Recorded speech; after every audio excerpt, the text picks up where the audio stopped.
মুসলিম ইতিহাসের এক মহানায়ক ইরানের সর্বোচ্চ ধর্মীয় নেতা আয়াতুল্লাহ আলী খামেনিকে আজকে শহীদ করা হয়েছে এই পবিত্র রমজান মাসে।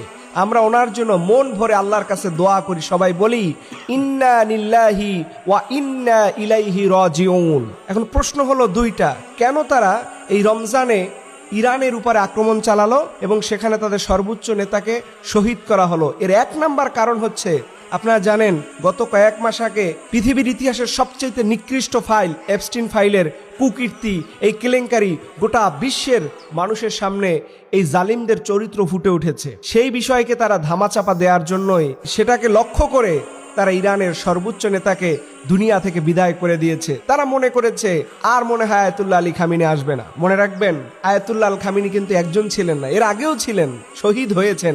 কিন্তু মনে রাখবেন, যেখানে ফেরাউনের সাম্রাজ্যবাদী থাকে সেখানে মুসা আলাইহিস সালামের জন্মগ্রহণ হবে, কেউ এটা বন্ধ রাখতে পারবে না। দ্বিতীয় কোশ্চেন, কেন তারা রমজান মাসে অ্যাটাক করে? আপনি দেখবেন গত বছর আমার নির্যাতিত নিপীড়িত জনপদকে একবারে মাটির সাথে মিশিয়ে দিছে। তারা রমজানকে টার্গেট করে, কি কারণ?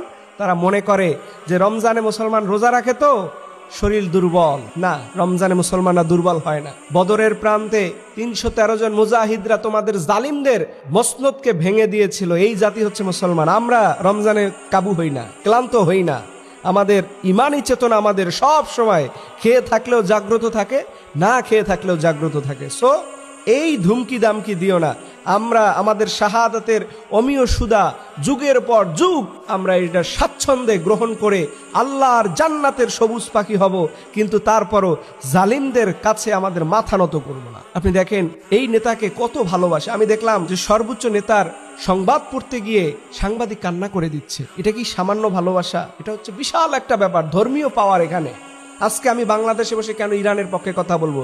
কারণ এটা আমার কলিজায় লেগেছে। আমরা আল্লাহর কাছে রমজানের এই সাহারি, ইফতারি, তাহাজ্জুদের সময় এই জালিমদের জন্য বরদোয়া করবো, আল্লাহ যেন ওদেরকে দুনিয়ার এই জমিন থেকে ওদের গোড়াকে উপড়ে ফেলে। আল্লাহ পাক যেন আমাদের সবার মোনাজাত কবুল করে। সবাই বলুন আমিন।